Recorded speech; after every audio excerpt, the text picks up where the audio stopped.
Hey guys, Brent here and welcome back to brentmailphotography.com. Today in this tutorial I'm going to show you how I post-process this image in Lightroom. So there's the before, straight off the camera, and that's what I've got finally. Stick around and watch. Hey guys, Brent here and welcome back. Alright, so let's have a look at how I post-processed this image in Lightroom. So let's go back to the beginning. We'll go back to history and we'll go to the import over there. Cool. So that's it from the start. It's pretty yuck image. It's overexposed. The white balance looks all funny and it's just not that great. So what did I do over here? So first thing I did was I went to presets, and I've got Johnny's Lightroom presets special source in there, and I'll give you a link to get them from Johnny's website from 3colors.co. All you have to do is sign up and you get them. So a great place to start is a great place to start. So all I did was I clicked that one preset and it already makes the image look so much better. So there we go. So that's the first preset I put in there, and what it does is it just makes the image pop out over here. So if you look at the side, what I've done is it's increased the contrast, it's taken the highlights down, the shadows. It's basically just done a few little things that make this image so much better. So we can do those on our own, or you can just click on Johnny's presets and get it all in one go. Alright, so the first thing I'm going to do is the white balance. So I'm just looking at this. It's not the greatest white balance, so maybe let's go to auto and let's see what that does for us. Yeah, it's a little bit better. It's a little bit warmed up. Okay, so I think I'm going to go to take the tint down a little bit, and let's just take this down over here to be a little bit cooler. The problem with this image is part of it's in the shade where the light is cooler, it's bluer, and part of it's in the direct sun where it's actually even blown out. So I'll fix that in a minute. I'll show you how to do that. So let's just make sure that my exposure's down a bit, because I shot it a bit overexposed, and I'm looking at the histogram up here now, and I can actually click those points over there to show me where the image is overexposed and underexposed. So let's just go back to the normal exposure, and we'll click the highlights. You notice the red bits down here on the image? That's where we've got no information. It's totally blown out. The highlights are blown out. So let's take the exposure down a little bit to about, so one stop underexposed is probably it. And now we've still got some blown out highlights below where Haley's kicking the water here. And by the way guys, just go to my other blog post if you want to see all the images of Haley kicking the water and where I was using different shutter speeds to shoot this, and all the large images, the extra large images, on my website brentmailphotography.com. Go check them out if you want. Alright, so we're back to this image. Alright, so we've taken the exposure down. I might even take the contrast. No, we'll leave it. We'll go hit Control Z, Control Z, and we'll leave the contrast where it was. Highlights, I'm definitely going to bring the highlights down because they're just totally blown out here. And I don't think I can actually recover that because there's no information there. If you actually zoom right in, it's just totally white. Even if I take the highlights all the way down, there's not much information there. Still blown out. So that's all we can really do on that. So I'll bring the highlights back a little bit over there. Alright. And already the image is looking so much better. Let's hit the backslash button, and we can have a look at the before and the after. Before and the after. So it's already looking a lot better. We've recovered a lot of this image just by changing the white balance and by bringing the highlights down and the exposure down, and also applying Johnny's special source preset. Alright, so shadows, I don't think we need to do much. We can increase the shadows even more if you want more information in the shadows, but we'll leave it over there. The whites and the blacks, normally what I do is just hold down Shift and double click on the whites and double click on the blacks, holding down Shift, and it normally takes the black point and the white point to the right place. But I'm going to move the blacks up a bit there because I noticed there's some, if you hit the blacks back to where they were, there's some areas where the shadows are totally crushed over there. So we'll increase the blacks a little bit just so we've got some more information in the shadows. The whites are down where they should be. Perfect. Clarity's up there. Maybe we'll add some vibrance. Now vibrance should increase the vibrance of the colors that aren't the skin tone. So the background, the moss on the trees over there, anything in the water over here except for her skin. So you obviously don't want to crank the vibrance up too much, otherwise it looks a little bit funny, this image. It's not the greatest. So we'll just crank the vibrance up a bit. Now saturation, same thing. If we crank the saturation up, look at her legs, yuck. So we may even want to crank the saturation the other way, like even desaturate this image, but I'm going to leave the saturation at 0. Just double click on the saturation word over there, the actual, and then it should set it back to 0. All right, tonal curve, don't need to do anything there. Hue saturation, don't have to do anything there. The details, yeah, so I want to do something over here. So I always sharpen my images a little bit. So let's just have a look. So Haley's nice and sharp over there, and I love to do the masking bit. So over here, you got to hold down, I think it's Alt.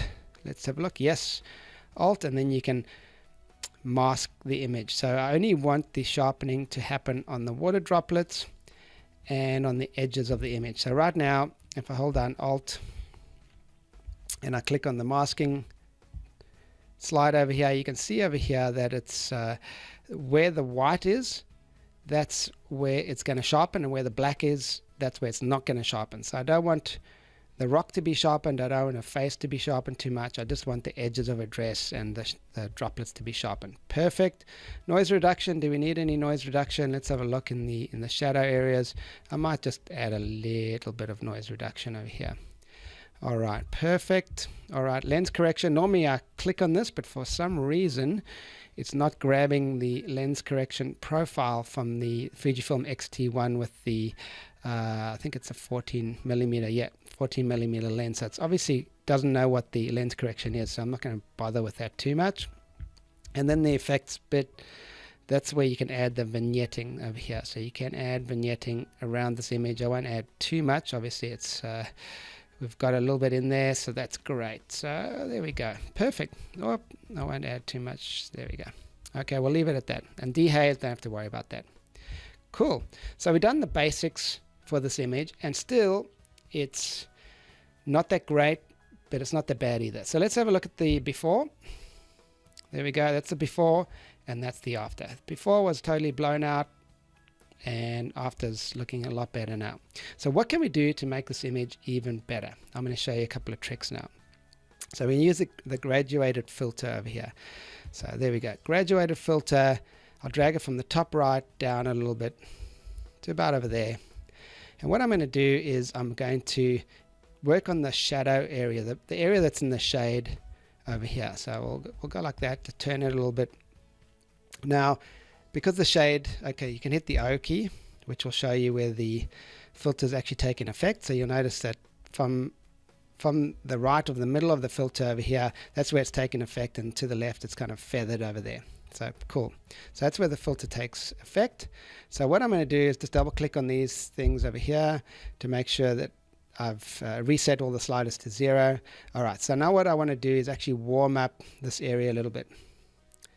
Cool. Now you can see I've warmed it up a bit, so I can turn this filter on and off.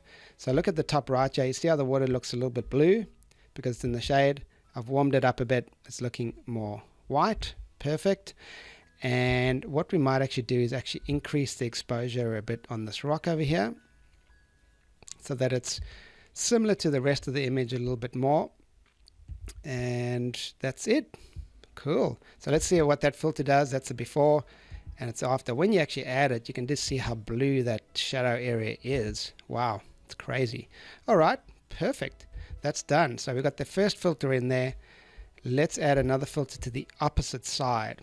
All right, so we'll graduate a filter, we'll click on that again, and we'll come in from the bottom left, and we'll move it in like that. Okay, let's turn this filter a little bit. Perfect. And we'll go in over here.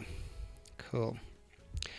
What I want to do here, I want to minimize the highlights on this left-hand side. So we'll go there, we'll click on those and make them back to 0, and let's look at the exposure. Can I bring the exposure down on the left a little bit? Yes. Bring it down by one stop, and we'll bring those highlights down a little bit more too. Even though there's not too much information over there because it was blown out. So what I probably should have done was photograph this at -1 stop. 1 stop underexposed, then I would have had information in the highlights over here. But it's bright sunlight, it's actually coming through, and I wanted Haley to kick and the water droplets to hit the sun and have that darkened background over there, the dark rainforest, so that I could capture those droplets. So that's the main thing. Awesome. All right, so we've got this one done. Let's have a look at what it looked like before. Whoops, that's sync, sorry. Let's go back to there. We'll go back to the graduated filter, and we'll click on the before and after. So that's what the image looked like before I added the filters, and that's what it looks like after. So it's more balanced right now. So I've darkened the left area, and I've lightened the top right area. I've warmed up the top right area, and I've just left the bottom left area the same white balance. So there we go, guys. That's pretty much done. I mean, what I can possibly do is desaturate Haley's skin a little bit more. It is looking a little bit saturated there, but I'll leave it at that because I think that's good enough for this image. So that's it, guys. Let's have a look at the before. Here we go. Whoops, I'll just take those little blinkies off over there, the highlights and the shadows, and we'll look at the before. Come on. There we go. Oops, I'll turn that on. Okay, let's have a look at the before and after. Okay, so before, oh man, it's not obviously not liking me the highlights and the shadows blinkies. So let's go.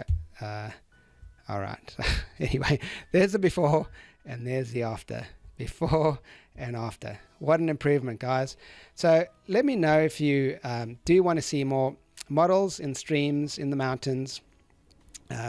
Please leave comments below this video if you do want to see more of these edits, and I'll do more for you guys, or go straight to my website, brentphotography.com, where you can see the large images, the before and afters of this edit, and you can zoom right in and check out all the details.